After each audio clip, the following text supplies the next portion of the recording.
It's August, it's the middle of summer, and if your plants are growing anything like mine, then you've got some stuff to do. I know I do. So in this video, I'm going to share with you what's happening with my plants, the chores I'm doing, and why. So let's crack on.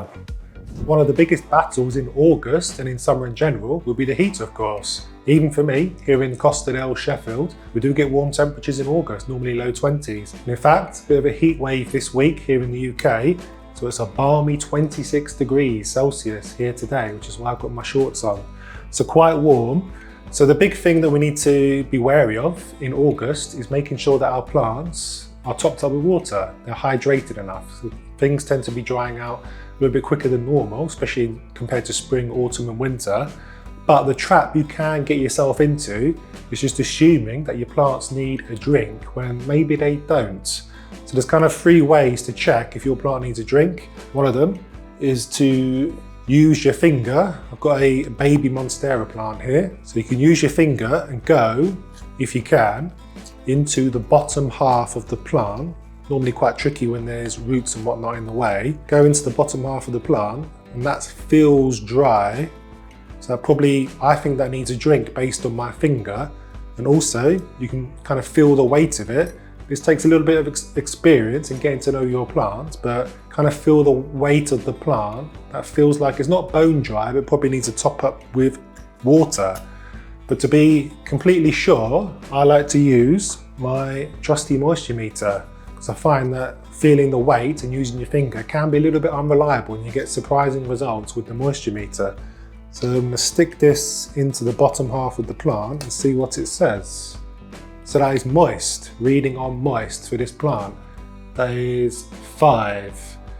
So there's 2 digits on from dry. So this plant doesn't actually need a drink yet, maybe 3 or 4 days until I give it a drink before I check it again. So that just shows that you can easily fall into the trap of giving a plant you drink when it doesn't necessarily need it. If you're growing plants on moss poles, then you know that the struggle is real in August because the heat really does dry these moss poles out very quickly. So we have to be extra vigilant in keeping these bad boys nice and moist. This one is really dusty. I only watered it a week and a half ago and it's already drying out super quick. So this is my Philodendron verrucosum growing nicely up this moss pole, nice big leaves. But we don't want to let the moss dry out too much like I have in this case because the roots are growing into the moss, the aerial roots, as it grows up. And if we let it dry out, it's going to be detrimental. So normally what I like to do is take my moss poles out into the garden and just hose them down. Dead easy way to do it, just spray them down and it just wets everything. And then you go again a week later or something. But it can be a bit of a pain to take all your plants outside, especially if you've got a growing moss pole collection. So I'm sure you would have seen on the internet this little hack where you fill a water bottle like this, put a hole in the cap and then a secondary hole somewhere else to allow the water to flow. And then you simply, without making too much of a mess, pop it on top of the moss pole and pray that the whole thing doesn't topple over. So if you leave that, you should see bubbles going from the bottom to the top, and it shouldn't be going too quickly. It should be going quite slowly like this is, and that just means that it's going to slowly moisten all the moss. And then at the end of it, you'll probably get some water in the pot, some excess water in the pot, so you just want to discard that. Philodendrons in particular love August because they love the light and the heat, and that means they send out lots of new leaves quite quickly.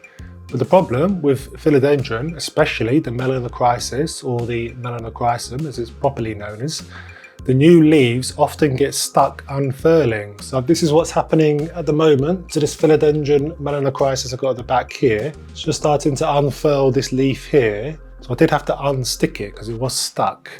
But with my new unfurling leaves, this is a tip that I got from lots of viewers in the comments, because apparently it's a bit of a humidity issue, is just to spray the new leaf as they start to unfurl, and that should unstick them. So I like to go through all my philodendrons, spot any new leaves that are coming, and just give it a spritz.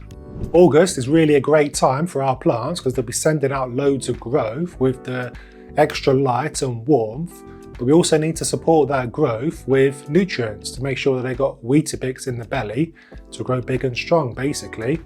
So I like to feed my plants, generally all of my plants, with houseplant Focus. Nothing particularly special about this, it's just what I use.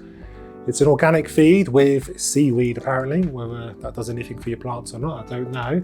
Got nothing against synthetic fertilizers like Miracle-Gro, apart from the blue stain you get on your hands. But for flowering plants, like my orchids, I've got a nice orchid there with kind of purple spots. I've got a classic white orchid there as well, just on this table, this console table with a grow light hanging over it. So these guys are just going into bud quite late in the season, but this was living in my attic for a while. That's a story for another day. But it's going into bud, 2 fresh flowers with all these ones as well. So to support it, growing flowers all summer long, I use Bio Bloom fertilizer. And this is specifically formulated for flowering plants. So this just makes sure that flowering plants like orchids flower all summer long. My lipstick plant here, or Aescananthus, has just started to flower in the last few weeks, which is a bit late for this plant.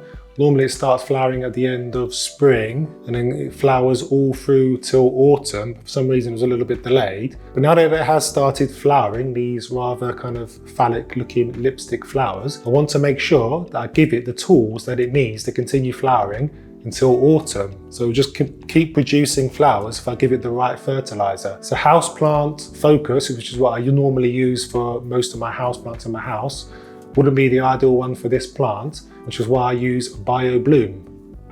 Pruning your plant is one of the best things you can do for it, but it does come in many different shapes and sizes. For example, I've got my picture plant on the Penthes, which is just living there on my console table with those grow lights hanging over it.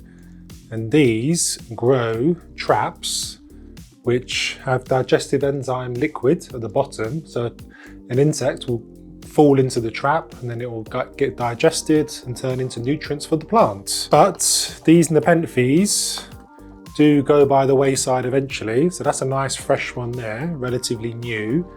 And it's got a couple of bugs at the bottom, a couple of fungus gnats it looks like, yes. But this one here, which is starting to go a little bit crispy, we could, if we wanted to, prune this off. So how am I going to do this without all the enzyme juice falling all over my floor? Let's try it this way. So you don't have to cut the entire leaf off with these. You can just go to the end of the leaf and cut off the Nepenthes, because that leaf will still continue to photosynthesize for the plant, so you don't need to cut the leaf off. But you can cut the kind of Nepenthes pictures that are starting to go crispy brown. Yellowing leaves are the bane of my existence. I've got a Monstera here that was grown from a wet stick. Started that about 3 years ago. It's now starting to send out nice fenestrated leaves, but we do have a yellowing leaf, a naughty yellowing leaf. It's not the end of the world. It doesn't mean that the plant is suffering or anything, because you'll notice that it is the first leaf on the plant. So you can just pull these off. If you want your collection to look nice and healthy, and just pull them off dead easily. Pests and disease love a weak plant. So I've got my Pothos mixed planter here. I've got 3 Pothos, a Devil's Ivy, a Neon Pothos, and a Satin Pothos around the sides there. And to prevent pests and disease taking hold of my plants, I like to go through and just prune out any diseased or dying leaves so that it prevents pests and disease coming through and making hay in my plants. So I just go through and identify. So that leaf just came off by itself. It's going a bit yellow and crispy.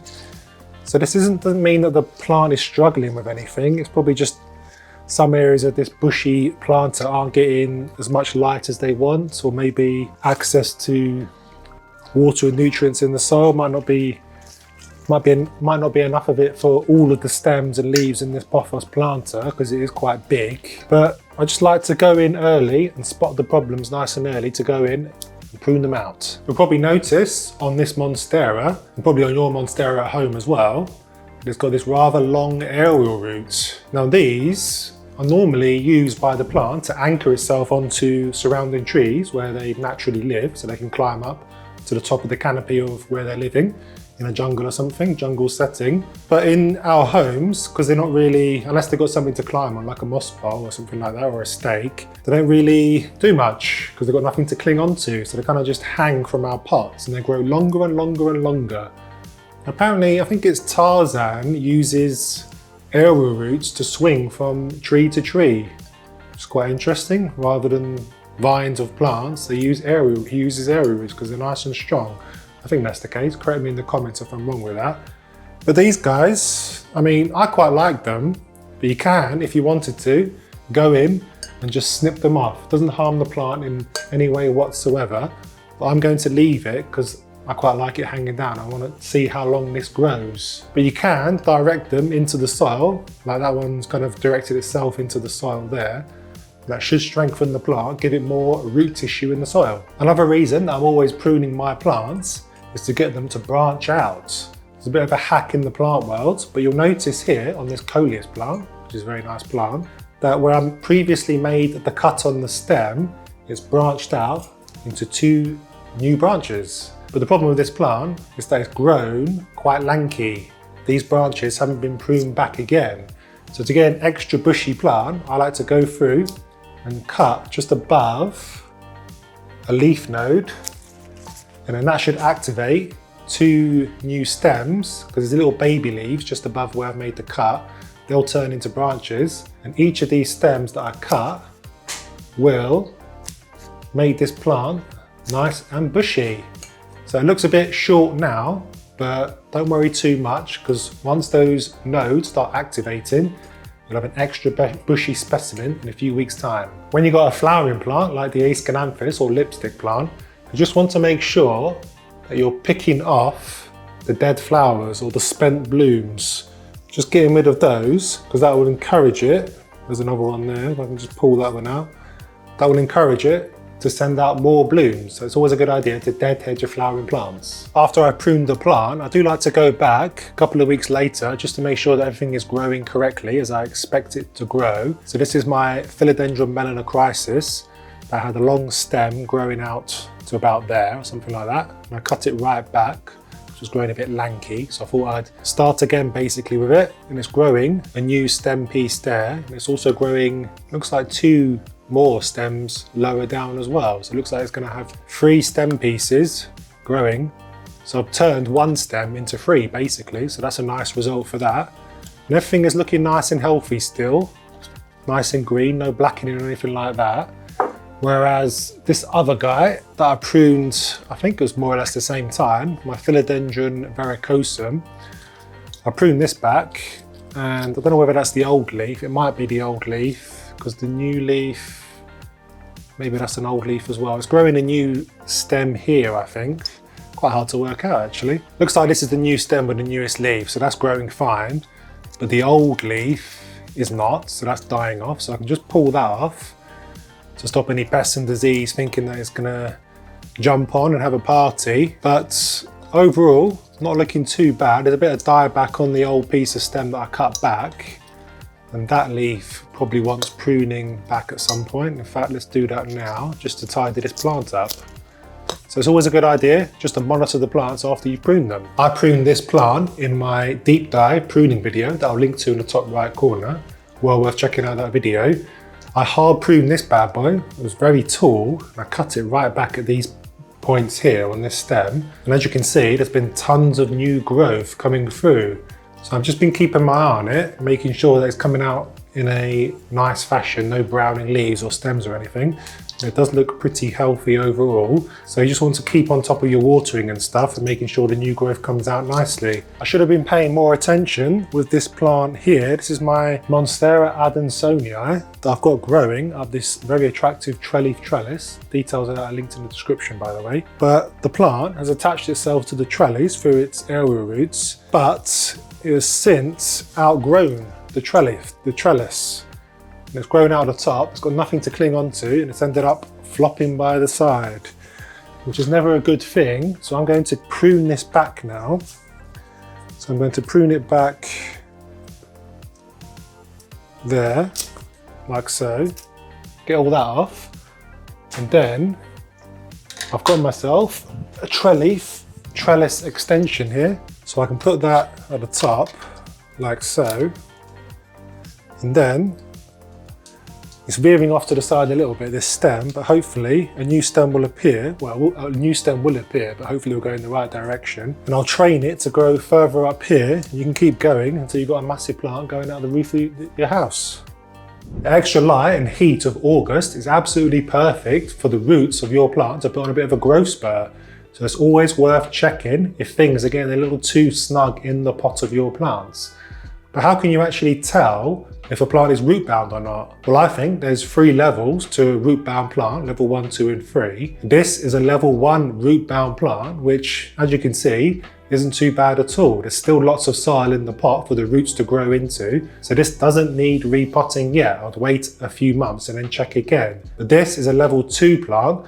And as you can see, things are starting to get a little bit cramped in the pot, less soil for the roots to grow into, but it's not absolutely jam-packed just yet. So this is the perfect time to repot your plant, level 2. And then this is a level 3 root bound plant, which as you can see, the root ball has kind of conformed to the shape of the pot, which is a good indication that it is root bound. And it's really hard to break apart the roots and there's no soil left in the pot. So this will definitely need repotting. Should have been done probably a few months ago. But if you're finding it really hard to kind of break away the roots to get it into a new pot so it grows into the soil, then a good tip for me is to take your plant and put it on a chopping board and then just hack away with a sharp knife the bottom third of the root ball and actually just open up the root ball so you can repot the plant. I've got a deep dive on repotting a plant that you should definitely check out by following the link here. It really is amazing the difference in light that our plants get in August compared to early spring or autumn.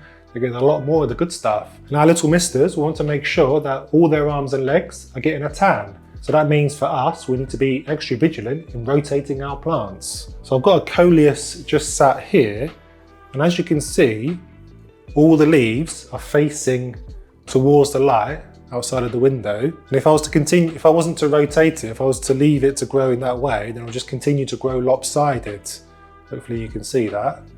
But I rotate like that, and it shows its leaves to the room, so you get to enjoy all the leaves that were facing out towards the light and they're now facing towards the room. So I just go through and rotate a bunch of my plants, like this jade plant.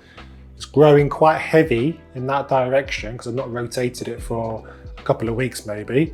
So I can just sit it the other side to allow that side of the leaves to get their fair share of the sun. This Ficus benjamina on my living room windowsill is one that responds quite heavily to the light, so I'm always having to rotate it. Try to rotate this at least every week. But it's growing a bit like a pancake, isn't it? Quite thin and quite wide. And that's because it lives on this shelf here that's quite up against the window, so it kind of grows in that kind of fashion. If I was to grow it that way, it kind of looks a bit squished, doesn't it?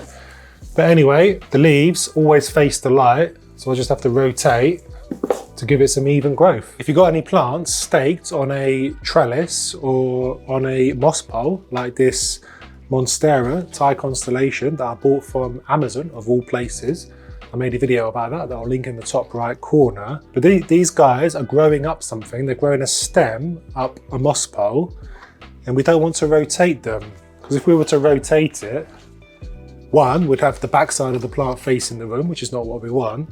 And then the stem won't know what to do. It's going to try and face that way again. So it's going to start curling around the moss pole. So that's never a good idea. So I like to just leave my climbing plants that are on moss poles or trellises or something.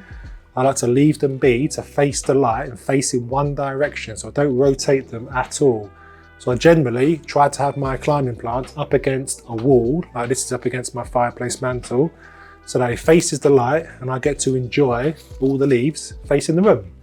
Fungus and mold can bring down a plant dead quick. And the main cause of this is lack of air circulation, normally caused by dead leaves that are sat on the soil line. Contrary to popular belief and different to outside, is that these leaves, these dead leaves that fall onto the soil line, don't really biodegrade in an indoor setting. So I've got a Alocasia frydac that's just sat there behind me. And it's got a dead leaf there that needs pulling off, like so. And it's also got the remnants of some leaves on the soil line that need discarding, especially around the crown of the plant. So if you leave dead leaves to sit on the crown of the plant where it meets the soil line. It's going to rot, turn to fungus, and it's going to be seriously detrimental to the health of this plant. If you have a ficus collection like this Ficus elastica teneki, then you'll know that every time a new leaf unfurls, which is happening at the top on this branch actually, that it drops a sheath onto the soil line quite regularly. So I've got a couple there that I've not picked up, which needs to be done. So if any of these sheaths, I think they're called sheaths anyway, drop onto the soil line, just pick them up and discard them, and don't hope that they're going to decompose in the soil, because they won't, not indoors anyway. Down here on my windowsill in my dining room, I've got a plant that is in dire need of cleaning up dead leaves on the soil line. So this is my blue moonstone. It's a type of succulent. Lovely thick leaves. I won't touch it because that'll get rid of the farina on the leaves, which is never a good thing. It's finished flowering, so I might just pull that off actually. Get rid of the spent flower, but it's got tons of leaves that it's lost along the way, which is what tends to happen with succulents. The lower leaves kind of die off normally, shrivel up and die off. So I've not been vigilant in getting rid of these leaves here, so it's probably suffering from a bit of lack of air circulation. So I'm just going to go through and take these out. Dust is always a problem for our plants, not just in summer, but all year long. But it does seem to affect my plants more in summer. I'm not sure why that is actually. Maybe it's because of all the open doors and windows bringing in bits of dust and whatnot from outside. But it's especially a problem for big leaf fellas like my rubber plant here, my Ficus elastica. So I've not given this guy a clean for a couple of weeks. Actually, that's a lie. I've not given it a clean for at least a few months actually. So it's got bits of dust and whatnot on there. So what I like to do is grab a nice clean wet cloth or damp cloth and just go through and painstakingly wipe all the leaves on my rubber plant. So the bigger the plant, the longer you'll be sat here cleaning the plant. So it's a good idea just to do this for your big leaf specimens. Now, if you've got a plant like my jade plant here, very handsome plant indeed, nice and bushy, got loads of leaves. So if you were to go through and clean every single leaf individually with your wet cloth, I think you'd probably go insane, wouldn't you? I know I would. So a hack to solve this problem, so you're not wasting your time, is to take your plant outside and give it a good hose down, getting all the nooks and crannies. And August really is the perfect time to do this because it's nice and warm, so you can hose the plant down, leave it outside for a bit just to dry off, then you can bring it back, put it back on your windowsill. You won't get water everywhere. Perfect. Going away for a week or two in August for your hollybobs can be a bit of a dangerous time for your plants, because especially if there's a heat wave expected while you're away, then the plants are going to suffer without you there to help them.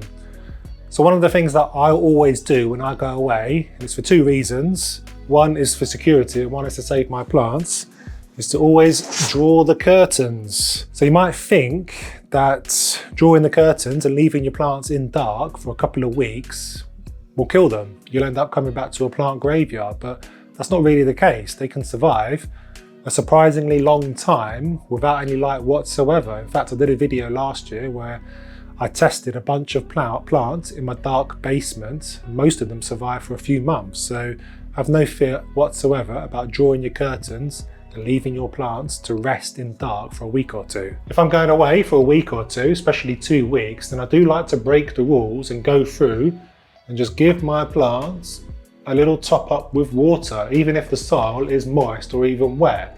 Just ensures I know that when I come back, I won't come back to a graveyard for more dehydrated plants. So I just like to top up all my plants with water and make sure they're fully wet. And you might think that that will cause issues with root rot from overwatering, but honestly, it won't really, because overwatering or root rot from overwatering tends to happen when the roots go anaerobic from sitting in saturated soil for a really long time, like weeks or months. But they can handle being given a little extra water every so often just to get them through while you're away. Before you do go away in your hollybobs and forget all about all your plants, it's always a good idea before you go just to have a think about the plants that are more sensitive to drying out than others. For example, I've got my little Calafea macuyana here, which doesn't look the healthiest at the moment, does it? And the reason being is that I went away for a week last week. I left this guy to fend for itself in warmer temperatures in front of this east-facing window. Right on the windowsill it lives. So I wasn't able to keep it topped up with water. So Calafeas like to keep their soil moist, otherwise they go a little bit crispy. And that's what happened to this guy. The leaves went crispy brown. So I wish I'd kept this plant away from the windowsill and far away over there so they didn't dry out too much, kind of protected it from the heat. In theory, our plants should be looking their absolute best during August.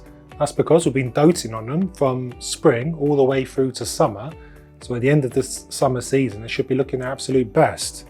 And if they're not, then don't be scared to say goodbye and throw them in the bin, which is what I think I'm going to do with this Philodendron Brazil. So I've had this a while now, and I transferred it to semi-hydro, and it's not like the change, looking very, very limp indeed.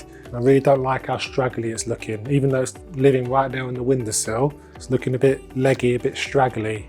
So I'm probably going to end up chucking that in the bin, discarding. But don't panic too much, because I did make a couple of cuttings of this plant last year. So I've got 2 plants off that mother plant. So the bloodline does continue. This Calafea alga grass was once my pride and joy. In fact, I made a video all about it. I'll put a link to it in the top right corner.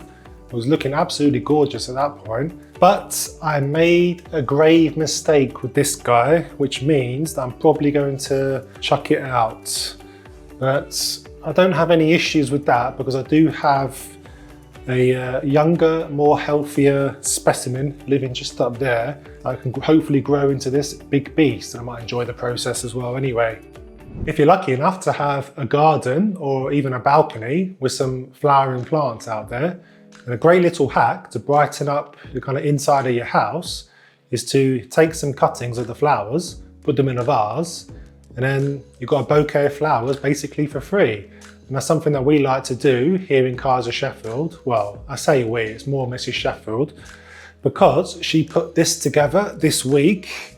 So we've got a nice big hydrangea plant in the front garden with blue flowers.